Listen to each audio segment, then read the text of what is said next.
I first met Patrick Sumner about 20 years ago. I can't remember how we met, but I remember thinking when I met Patrick, this was a force of nature. And this control committee is out of control. They are taking public prisoners and turning them over to private jailers. Those private jailers have a vested interest in keeping those beds full. That's right. We allow this to continue, nobody's going to be safe. That's right. We have to have public institutions governed by elected officials. Because if we turn it over to them, it's going to be a voicemail system and a P.O. box. All right. He was a Martin Luther King, a Malcolm X, a Jesse Jackson, all rolled into one. But he was white. But he had the heart and soul of a person that would fight civil rights, moral issues, and any issue that hurt people. He's not a street gangbanger, he's not a street thug or anything like that, but he has a respect of gangbangers, thugs, and everything else that come in through there, you know, because they know Patrick's going to help. Patrick's not going to take a side, oh, you're this and you're that, and you ain't going to get nothing from this because you're this. You know, Patrick don't see the gangbanger, he don't see the thug, he sees the individual for who the individual is. He can make something where there wasn't going to be anything, whether it's a rally or a march or bus rides to a place or coalitions, meetings, where there may not have been anything that ever got started. If Patrick got involved in it, something got started, you know? The kind of conformity that the VFW director is calling for is to me, is like fascism at home, where they're calling for people to all rally around the flag and not dissent. This country was founded in dissent. Well, dissent is fine. Benjamin Franklin, Thomas Jefferson, James Mason, these are the great rebels against British Empire that created this country. Our nation was founded in dissent. That's why it's the most American thing to do. It's the most patriotic thing to do, is to question our government. The people, this is a we the people government, and the people are sovereign. We delegate powers to the national government, not vice versa. I think when I first met Patrick, I immediately, as they say down home, took a liking to him. He was down to earth, and it was obvious that he was a person who was very passionate about justice and equality and fairness, and he was willing to put himself on the line, so to speak, for what he believed. I almost immediately came to recognize that Patrick, once he committed to something, he had what I call that bulldog tenacity to stick with it. I think Patrick is very well aware of the unfortunate interactions between the police and the community, and in this case between the police and the black community. I know he was active in the NAACP at one point, but again, these rallies that he organized against police brutality were really very important, I think, in alerting people to a problem that was too often overlooked. John Brown and Jim Lane, they came over. Clorinda Nichols, they went over to Quindaro. Charles Robinson, they founded Quindaro. It was an underground railroad depot. After the Civil War started right here in Kansas, after the Civil War started. Jim Lane, Senator of Kansas, 34th state in the Union, went over into Missouri, issued a military proclamation freeing the enslaved. Hundreds came into the Kansas regiments, thousands of African American soldiers that fought to save the Union. Kansas was the promised land to them. How long is it going to take before Kansas lives up to its promises? Pat Sumner is a guy that is possessed of a great deal and a commonly great amount of empathy. he's really driven by a bit of a burning passion to do the right thing and to have others do the right thing by people who society often, would seem to indicate it's fine to shove aside and be comfortably placed on the margins. We're gonna lay down our atomic bombs down by the riverside, and study war no more. That kind of thing. And so it was really a great time, even though I had kind of gone off the rails. So those are my wandering years. But I came back, never regained my sanity. However, I did come back into regular society and got re-involved in. I went back to KU. I had already gone to Penn Valley. Got back into KU and started some other politics then.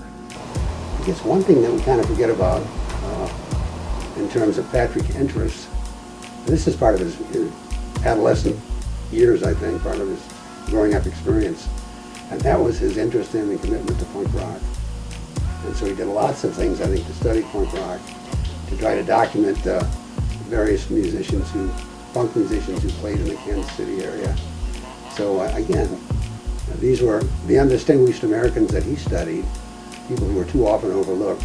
So he did some incredible research on the punk rock movement, of which he was a part in this region. But when we moved to the city when I was about 14 and a half or 15 years old, I discovered punk rock, which was starting to happen which was already happening at 47th and Troost in a district, punk funk. I met a guy named Johnny Sick, who was in a band called Choke, a hardcore punk rock band, and he befriended me. And I had come from the suburbs, so I still had long hair, and he said, "I'll cut your hair. Come down here on Friday." So I showed back up, I found it, and I found the strip, and I fell in love with punk rock because it was just like a permeable, ecstatic energy coming through the concrete down there. And the nights were always just really fun.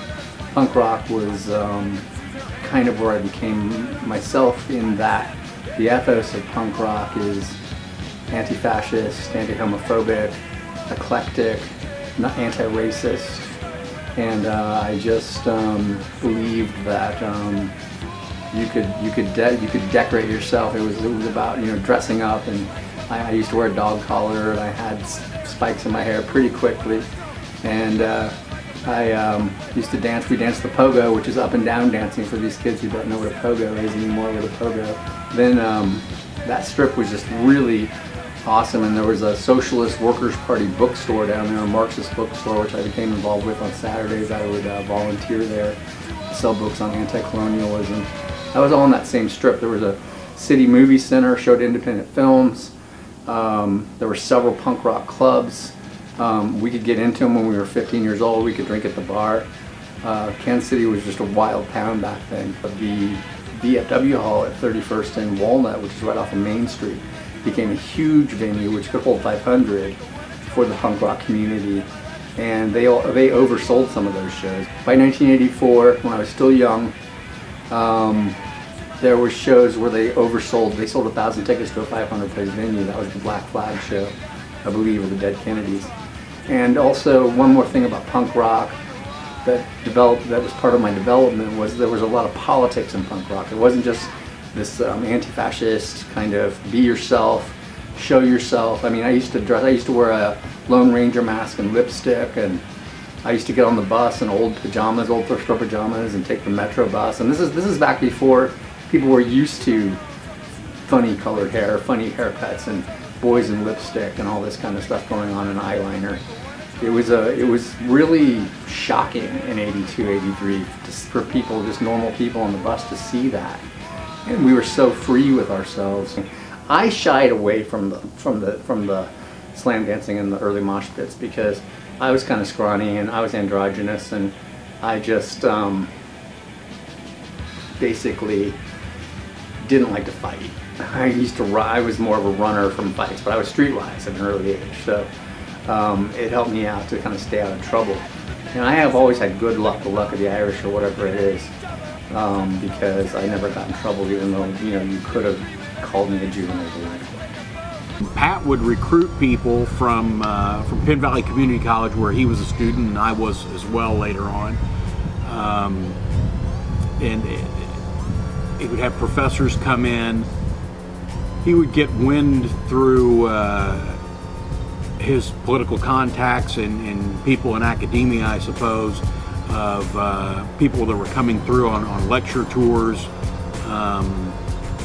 And people that he'd met through his radical activities in Kansas City, and they would come and speak, and we'd have 8, 10, 12 people come to these Kansas City Youth Political Collective meetings and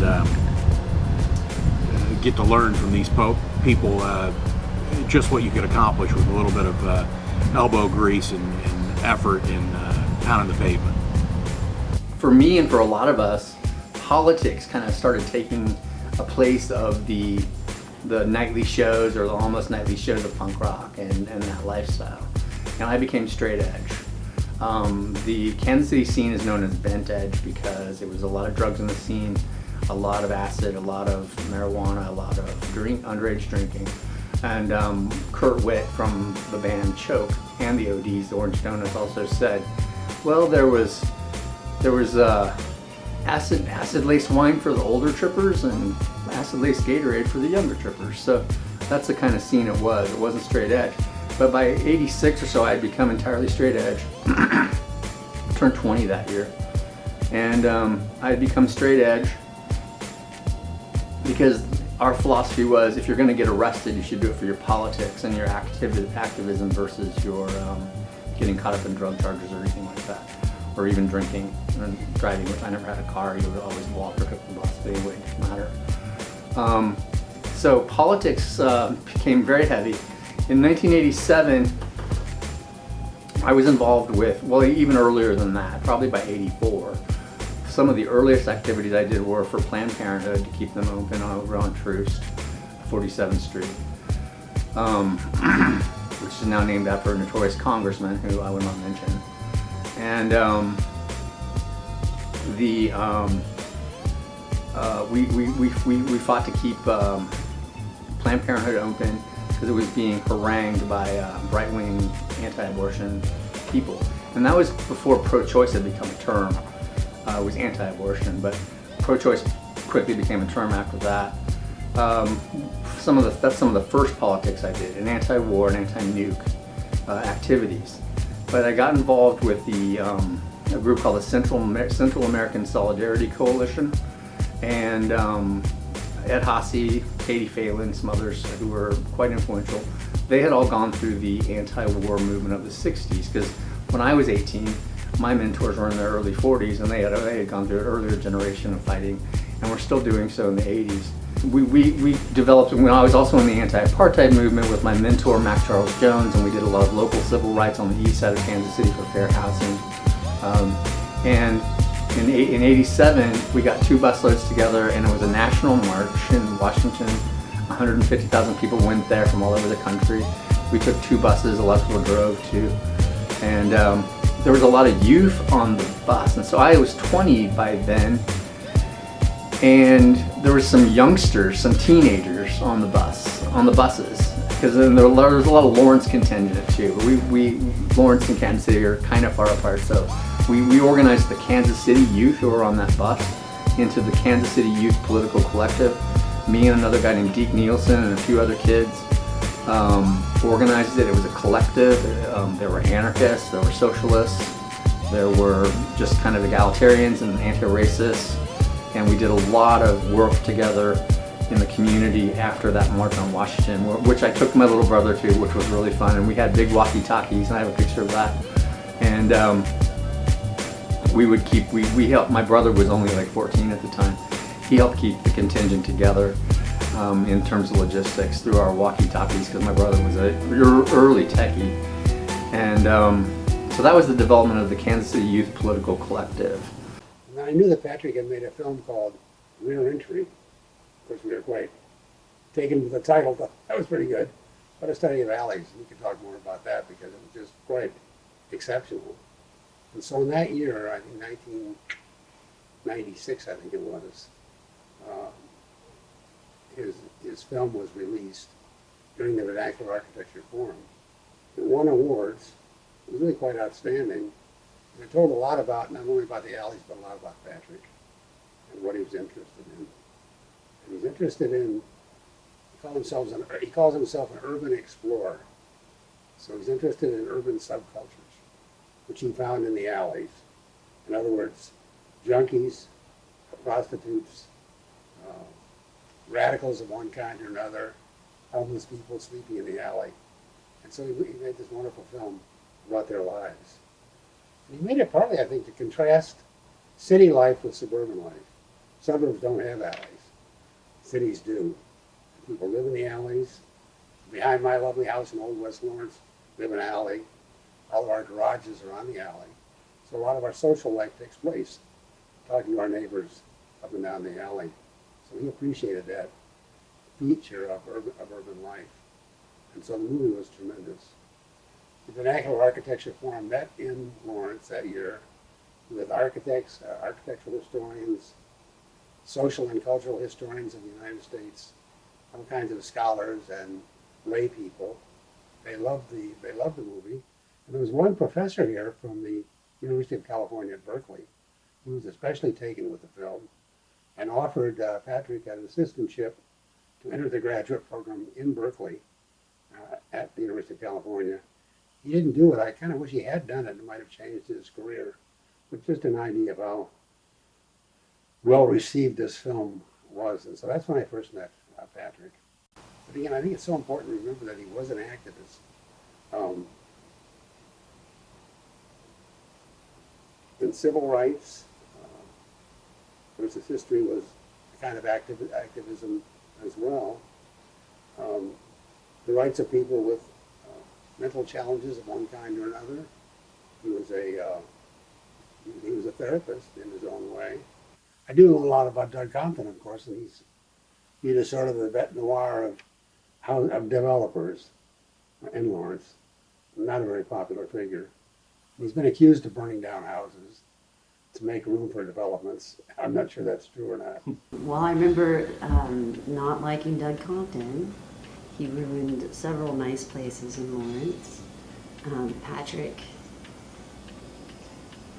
was part of a little group, and they saved 3 houses next to the Moppentour mansion, I think on Tennessee, maybe, on one of the one-ways there. And he saved the oldest house, and Doug Compton was not happy about it because he wanted to build an enormous apartment complex and name it, he let his wife name it, Melrose Place, which was just classic. And it was going to kind of dwarf this beautiful mansion that's one of the most historic places in Lawrence. And everybody was so happy that we at least saved the little white house in the front. And we got a phone call, and Pat might remember this better, but I want to say it was at 3 or 4 o'clock in the morning, from a reporter who said, "You're not going to believe this, but the house was just burnt down." And the first person on the scene, or who was already there, was Doug Compton, who then immediately started talking about how he did not burn down that house. I was on the Historic Lawrence Resources Commission as an ex officio. I represented the University of Kansas, which meant I was a non-voting member. However, I had the opportunity to be a researcher and an advocate sitting on a rostrum and to make an impact to save historical homes, to save historic districts in Lawrence, Kansas. And so I became quite unpopular there too, because people would try to put a garage to their old house where they had always had detached garages in the 20s. And I'd done this film on alleys and so already.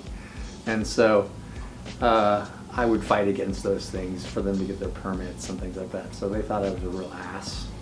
But I was just this young kid, and I was full of vim and vigor, full of energy, again. And along comes Doug Compton trying to tear down a really nice old historic house on Tennessee Street next to the Ludington Thatcher Mansion. And there were also brick homes, brick cottages going all the way up to the hill, and it kind of abutted back up almost to the KU campus, where near the chancellor's residence. And it was just beautiful, and it should have been saved. I mean, it was so cool. I mean, these cottages, I mean, they'd all go for buco money now, you know, if they would have saved them. But we saved the historic house in the front of the property, and he was going to build around it. This developer named Doug Compton. And so I fought him, and I went around, and I went to the student co-op across the street, who had about 50 or 60 kids living there.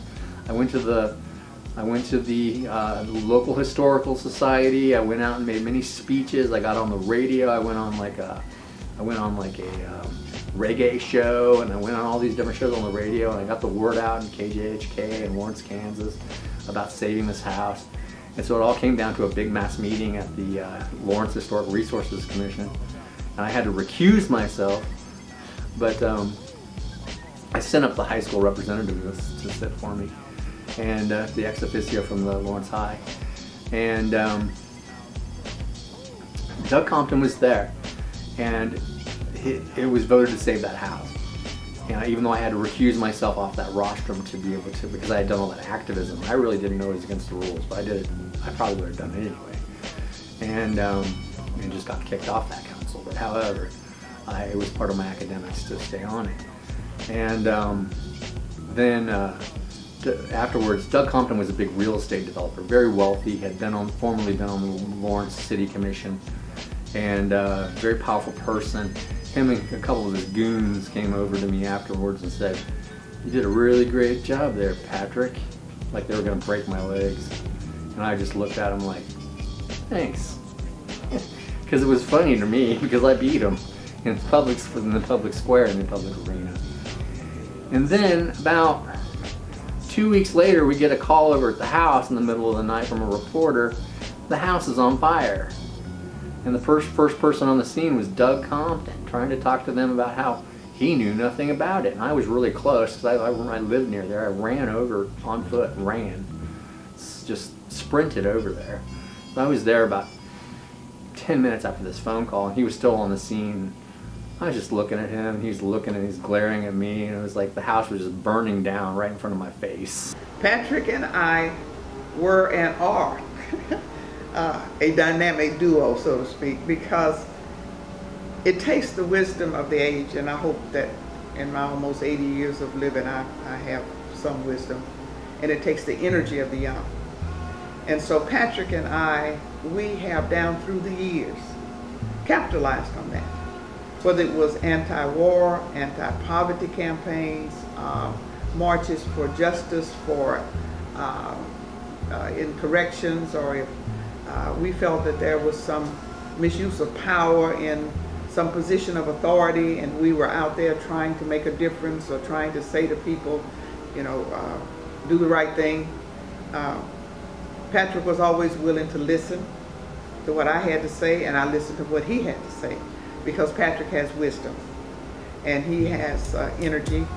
And so as an elder, I find it very beneficial to have young people like Patrick in my life. It keeps me centered, it keeps me focused, but it also keeps me relevant. It helps me to be relevant as to what is really going on. We were very much involved in the anti-war campaign. Patrick and I, and many, many others, we do not agree with war. We believe it's wrong. We believe wars are fought for reasons that are not told. They're not being done in an honest fashion. And greed is the motivating factor in most of these wars. They kill people, they damage people, they tear up countries. And for what? Nobody benefits from war except the greedy. So Patrick and I were involved in many demonstrations, anti-war demonstrations. We were on the plaza. I come today to say, do not kill my brothers and my sisters on foreign soil in my name. You do not have my permission. And we were at some of the military bases in direct actions because we feel very strongly that war is wrong.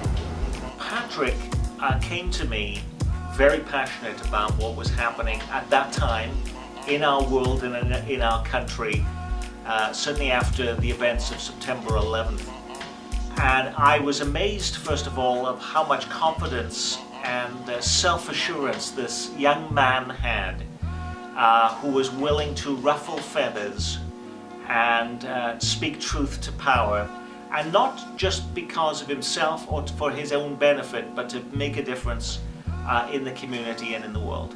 In 1953, the CIA and the SIS went in to destabilize the democratically elected government in Iran and the Mossadegh regime. We then put the Shah of Iran back in power, who was a brutal autocratic dictatorship. 25 years later, we end up with the fundamentalist revolution and the Ayatollah Khomeini. U.S. Cold War foreign policy is what created the fundamentalist backlash in the Arab world.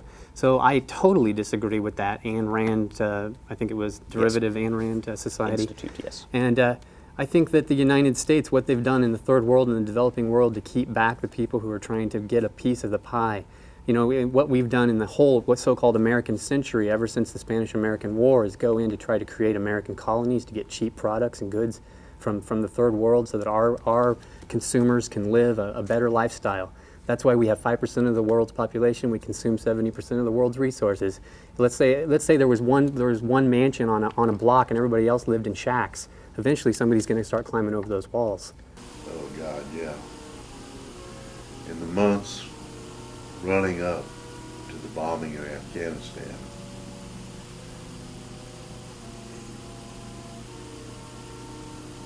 in every city in the country and in every city around the world, people were protesting, trying to get the United States government to recognize that starting this war in Afghanistan was not the right reaction to what happened on 9/11. And I really always had hope that Bush and his people would figure it out, that this was the wrong thing to do. I mean, it was like, the way I saw it, it was like the world begging all around the world for this not to happen. But as we know, it has created one disaster after another. You know, it's really interesting that Patrick was oftentimes ahead of his time when being against the war in Afghanistan and Iraq was the minority viewpoint. He was out there speaking against it, and now, of course, you've seen what has happened with that issue. He also appeared on our program to talk about the issue of privatizing Westport streets. Can you imagine? This is now going back over a decade, and it's only now finally happening with the Kansas City, Missouri Council voting to approve the privatization of sidewalks in Kansas City. So what's amazing about Patrick, again, he is ahead of his time in terms of the issues that he fights for. Again, he doesn't do this based on what is good for him. It is about, you really get a sense that he is about trying to make a difference in this community and to help others.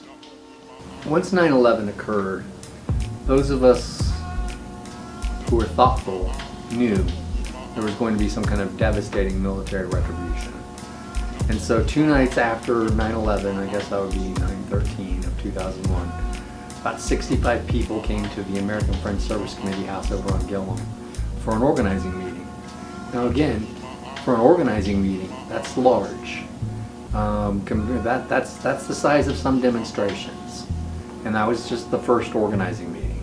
And so they were trying to figure out, okay, who's going to do this, and what kind of logistics do we need? What do we need to do? Well, we need to organize rallies and demonstrations against what we know is going to be a war. And so I was sitting there with Esther Holzendorf. Ira Harrod was there. That's his place, the American Friends Service Committee. I raised my hand and volunteered to take over the lead of the organizing of the demonstrations. with Ira's support, because he had technical, support there and funding a little bit, not much, but he had a place where we could organize out of and an office. And we decided to do a series of demonstrations every month, and it turned out that the day they started bombing was the day that we had a demonstration on the plaza. We had about 500 people. I had already sent out the press releases, of course. We had members of the Sikh community there, because there was an anti-profiling demonstration as well. It was pro-dissent and anti-censorship, and it was also against the bombing. And so I'd already sent out the press releases, so I got on the phone with Channel 405, 941, everybody in town. I said, hey, this is good news timing for you because they just started bombing this morning and there's a demonstration going on right now on the plaza. So Fred Slough spoke at that speech, Esther Holzendorf spoke at that speech, many other speakers, and I spoke. But that was just the beginning. And when that war just started grinding on, and still grinding on today in 2018, I'm still against it. I was against Bush. I was against the Obama policy on it. I'm against what's going on now under the current administration. I think, all the way back to Machiavelli, he warned about the danger of setting up mercenary armies. It was, once again, it was the United States and our covert political foreign policy where we set up the Pakistani Special Service, which set up the Taliban in that regime. In May of this year, because of the drug war, we gave $43 million to the Taliban. All of a sudden, they're unmitigated evil. Were they evil 5 months ago? We have to look at the actual consequences of the Cold War. We are the ones that turned Afghanistan into an armed state of mercenary armies. I guess the biggest take I would take from that, which was even more extreme, being out against the war in Afghanistan, because the war in Afghanistan, everybody thought it wasn't a war. It's still not a war. They thought that had to happen. And anybody who was against that must be against America and everybody's safety, because let's all go the way of 1984 here and just hand over all of our rights on privacy. But I would say in protesting that and protesting Iraq, the biggest takeaway was how judgmental and how much projection we got from other people, just assuming I don't know what we knew anarchists. I personally wasn't an anarchist, but I might as well have been an enemy of the state, because if you're anti this, you must be, I don't know what, pro Taliban. Patrick invited me to come to Kansas. There was some direct actions that were taking place that had to do with a man, his last name is Green, and he was campaigning, if I remember correctly, for sheriff. It's been so many years ago. But there was a lot of racial tension that was taking place. And so Patrick was one of the ones that spearheaded that campaign, with the understanding that it has to be equal justice for all, or there's no justice for anyone. And so that was, we did the marches, we did direct actions, and we were successful. And a lot of that success in the election of Sheriff Green was a direct result of the energy and the commitment that Patrick had made to make sure that there was fair and equal justice for all in that campaign. I remember a case where there was a police involvement. If I'm remembering correctly, I think it was a police shooting, and a young man was killed. And so Patrick, once again, was at the forefront of making sure that that family received justice. And he really put himself kind of in harm's way, because when you become high profile, as Patrick did, and you're coming against the status quo, so to speak, you are really putting yourself in harm's way. But Patrick didn't seem to have any drawback on that. He felt it was the right thing to do. A young man had been killed. It was suspicious death, and something that should not have happened. And so Patrick put himself out there to make sure this family received the help that they needed for equal justice under the law. And I always appreciated Patrick for that, because I knew that what he was doing wasn't popular. But he didn't seem to have any drawback on that. And I think that anyone who gets to know Patrick and work with him, they will see that in him. He's not anybody's enemy, but he just believes in doing the right thing. And again, that's kind of my, I think sometimes people aren't ready for that much energy to come into something because they don't know where it's going to go, or they're afraid of where it's going to go. And there's Patrick going, well, then let's just make it go where we want it to go. And unfortunately, I cannot remember the grandma's name. And I'm sure that Patrick said what happened, but this boy was killed on his grandma, in front of his grandma on his mother's front porch. And he had a little cheap steak knife in his hand. He was having an argument with his friend, I think about a girl, and a cop. He was a cop, not a sheriff's deputy, showed up and shot him. And Patrick raised holy hell about it. We ended up Patrick had a town hall meeting with Senator Haley was there, and the chief of police, and all these activists, which did work out. Eventually they put in tasers in their police force, so they didn't just have to shoot people. And one of the interesting things that happened there, I remember, was, I don't know how it got on YouTube, but Patrick had a client, I don't know if I can talk about this, that the cops came into his apartment. He was having a psychotic episode, and he was in his bathroom, and they broke the door down and tasered him. And really, he was in a bath. They could have killed him right there, but they didn't shoot him.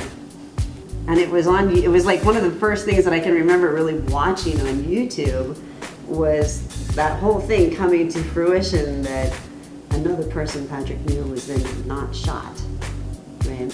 So that was interesting. I do remember, KU Med was going to charge his mother, a few $1,000s in medical bills. And she called us, she called Pat and was telling him about it, which of course he was deceased when he showed up.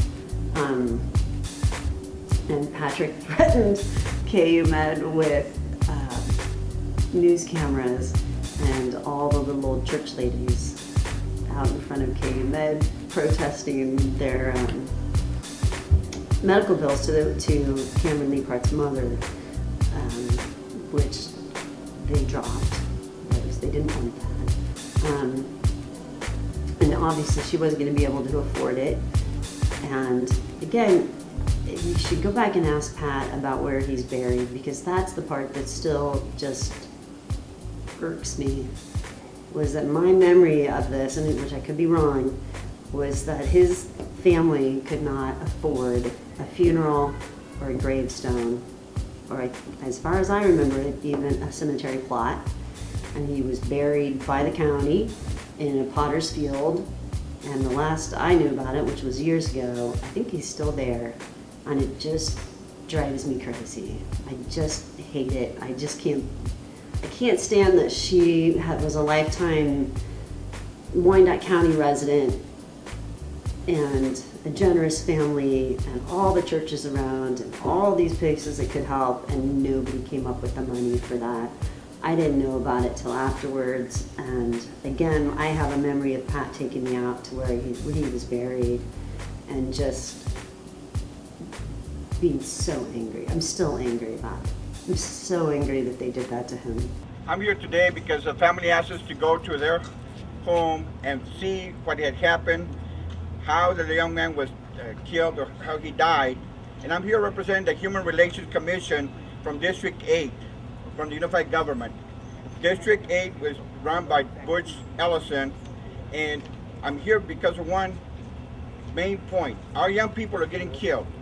There's no questions asked, there's no communication. The public feels that they have been robbed, they haven't been told the truth, and that has to be taken care of. Well, I was sitting in my house one night and I heard on the news that a police officer had shot a young 18-year-old kid up off Quindaro in Kansas City, Kansas, and there was a single officer on the scene. And I turned around and I said, something's not right about this. So the next night, I went to that family and it was very cinematographic. It was like a really hot summer night. I was driving up there. There was a lot of tension in the air. It was also very quiet. It was very sweltering hot. And a police cruiser actually went by real slow. I pulled up and I went up to the house. I knocked on the door and they kind of barely opened. They were looking out these little windows, you know, some of those 3 windows on some old doors. And there was all these eyes looking at me, and they barely opened the door, like the chain was still locked. And I said, hey, my name's Patrick Sumner. I'm a publicist and an activist. I know how to do press releases, demonstrations, press conferences. If you want to get the word out, I'll help you. But you don't know me. If you don't want me to help you, I will leave right now and leave you alone. And they opened the door and they said, come on in. And that's when I met Lily Liepart, the grandmother who Cameron Liepart had been shot in front of. And his mother, Jackie Liepart, and the rest of the family, his siblings and cousins. Eventually I met them all. We had several demonstrations, press conferences. Before the state newspaper was a newspaper by Jeff Helkenberg and Derek Moore, which was an art paper in the Crossroads art scene, which had some international news in it, but I talked them into letting me write for it, and I kind of took over a couple issues and turned it into this hard-hitting political paper. And we ended up doing a lot of anti-police brutality out of the Fourth Estate newspaper, which was we rolled them up. It was a long roll-up sheet. It was like a broadsheet, and we would tie them together. We distributed over 1,600 copies in the Quindaro area and downtown KCK, and outprints from it, of the major articles. And so it culminated in a mass meeting in Metropolitan Temple at 9th and State Avenue in the basement, and there was probably about 150 people there. The Kansas Bureau of Investigation, the KBI, was on the rostrum. The sheriff was there, Leroy Green, at the time. The chief of police, Ron Miller, at the time. Senator David Haley who represented Quindaro, a major preacher who had helped us in the campaign. They were all on the rostrum and they were answering questions from the community. And that night, the KBI, after that meeting, which I first became, Senator Haley stood up and said, I want to recognize that Patrick Sumner is here, and without his efforts, blah, blah, blah. And this may not have come to this point. And the chief of police finally put a face to a name, because I used to deliver the Fourth Estate to the police department in the middle of the night. And he had put a block against me from any emails coming out of the department, which is completely unethical and illegal, probably, because it's a public institution funded by the taxpayers. And so nobody could speak to me because I originally had talked to them, to their public relations people and stuff at the PD. Well, anyway, it turned out to be a viable death threat against my life from a very well-placed elected official told me that the community was backing me, that they had heard that there was a death threat against my life. I reported that to the FBI. That was the first. Now, I had been threatened with violence before, earlier on, for political work, but I had never had a death threat that I had to report to the FBI. And I reported it to the sheriff as well, who I had worked with before, Sheriff Leroy Green. And so that night, the KBI announced that they were adopting the taser as an alternative to the use of lethal force. So that was the first time that I had ever used the pen is mightier than the sword, the Fourth Estate newspaper, public speaking, getting on the news, using public discourse to create public policy change.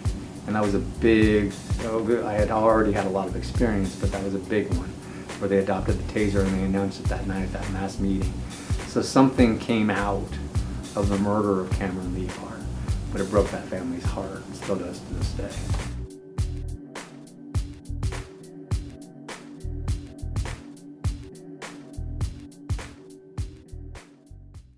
Well, okay. I've had some such, through Patrick, some interactions with the NAACP, and I didn't care for quite a bit of it.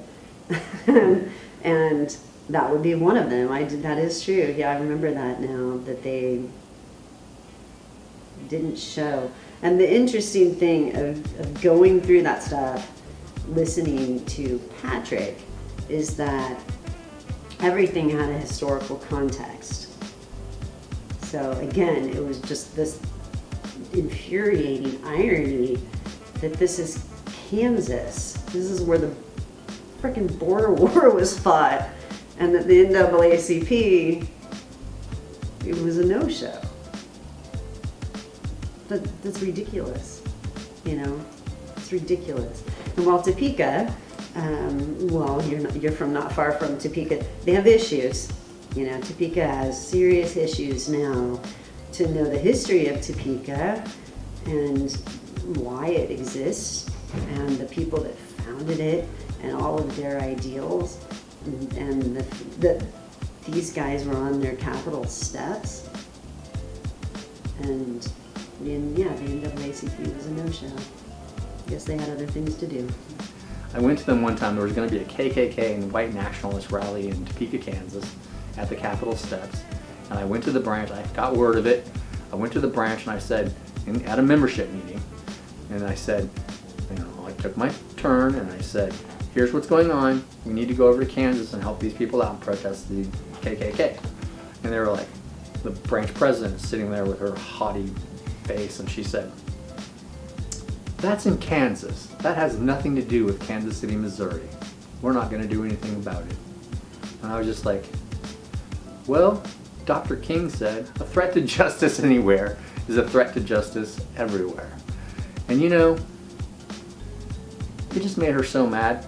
And the funny thing was, by the time it all happened, the NAACP of Kansas had responded, and she ended up sitting on this big table up there with them at their counter protest in Topeka that same day.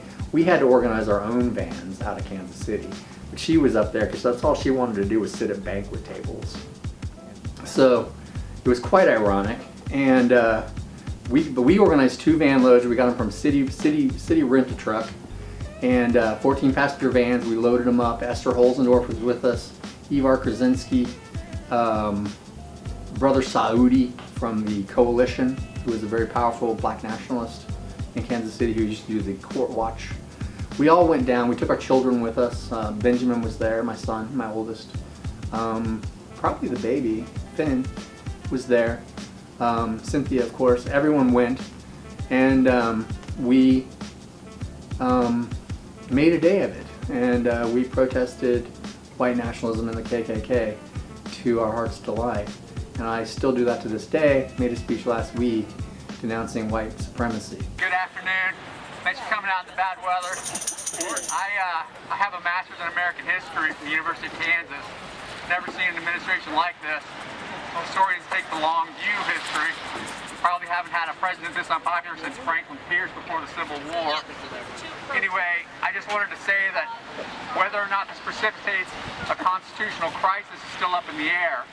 Again, like the speaker before me, not a fan of Jeff Sessions, not a friend of white supremacy, not a friend of white nationalism. However, he had recused himself, hands off the Mueller investigation, and I stand with that. This new person, Whitaker, needs to recuse himself or be removed by the new Congress. Coming in on January 3rd. Thank you so much. Patrick calls himself the people whisperer. Patrick goes and be able, I don't know how Patrick does it, but he talks to people nice and softly and seems to bring them out of violent rage or just a rage kind of thing, or he just says something and people, wow, and it happens. They seems to calm them. I don't know how. Patrick just has a way about himself that he can calm people, you know, and I try to do that, but I just don't have that much patience. He has the patience to be able to keep people at bay, and they have a lot of respect for Patrick. People who know Patrick know if they tell him something in confidence, it stays in confidence, and I think that's why they listen to him a lot. And I guess one of the things that was really important in more recent years was his running a site center called the Frank Williams Outreach Center for homeless people. And so he was a very practical activist, and these homeless people could come to the outreach center that he ran. They could take a shower, they could use the computer, they could use the telephone and make telephone calls, apply for jobs. He published a newsletter, I think it was called The Advocate, from the Frank Williams Outreach Center. And he wrote columns for every issue, and they drew upon his, and in writing these, he drew upon his interest in American studies, in abolitionism, and freedom movements of one kind or another. I don't think Pat necessarily thinks it's necessary to bring these people into the mainstream of society, because a society with nothing but a mainstream is not one that I think either of us would want to live in. But those people are worthy of appreciation and love and care and consideration, and that I think more than anything drives who he is. And we often talk about people being the real deal or walking the walk, talking the talk, and Pat is all of those things. I do know that Patrick has had some mental health issues, and he's handled it. And I respect him for that. I admire him for that. And for doing whatever he needed to do to help himself to stay balanced and to focus on purpose. And I just think it's a wonderful thing when a person can work through whatever we all have our shortcomings. None of us are perfect. And I always admire and respect a person when they can take those shortcomings, or they can take whatever life has dealt them and make it work for them and for others. And that's what Patrick has done. I've seen Pat at his lowest moments and at his best moments. Things that he'd be very proud of and things he wouldn't be proud of. And but he's someone that you always knew his heart was in the right place, and he always wanted to do the right thing. And he's had to fight to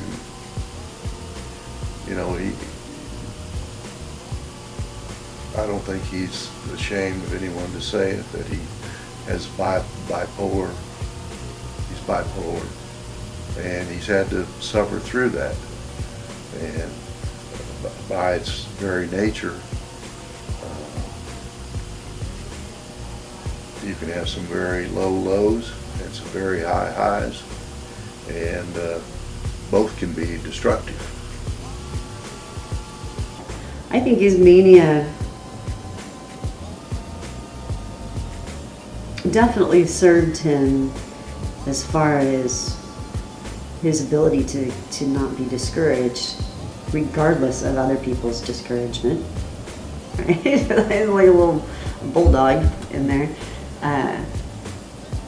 Until it got too extreme, I don't know that he saw it always as a negative or ever as a negative. Because I don't know that he was always aware of what it was. Nor was I. And when it got too extreme and he went psychotic, after that he was on medication, which it's kind of a mixed bag for me. I think he went through a period where something had to fill that. The anxiety was still there, and There was a type of mania still there, but it wasn't this driving force in the same way. And unfortunately, for a little while, it was alcohol that filled that space, and that was a problem. I was a young radical. Now I'm an old radical, but I'm a radical humanitarian. I shifted a lot of my priorities into the alleviation of poverty, recognizing that poverty is a structural problem in American society, and not just fighting capitalism or fighting the system from the outside, but getting inside the system, working with people in networks, inside systems to help people to find resources, to find housing, to find jobs, to find other forms of succor, to help them to achieve on their own. And so radical humanitarianism is where I'm at now. And this is the year 2018. There's a lot going on. There's a lot of rhetoric. I'm anti-white supremacy. I'm anti-white nationalism. And I still believe in the American Republic. I still believe in the American system in terms of I believe that hope still exists for our society and for our political system. But as a radical humanitarian, I take it to the level of helping individuals and communities, and families and communities, to achieve on their own accord, to give people a hand up, and not to teach people how to fish, and to get them going in the right path. And that's a gift that I've had. Again, that's part of probably my bipolar mania, which I've used my energy for good, I hoped. Some people will probably absolutely hate this film and hate me for it, but I think it's for the good. And so that concludes it.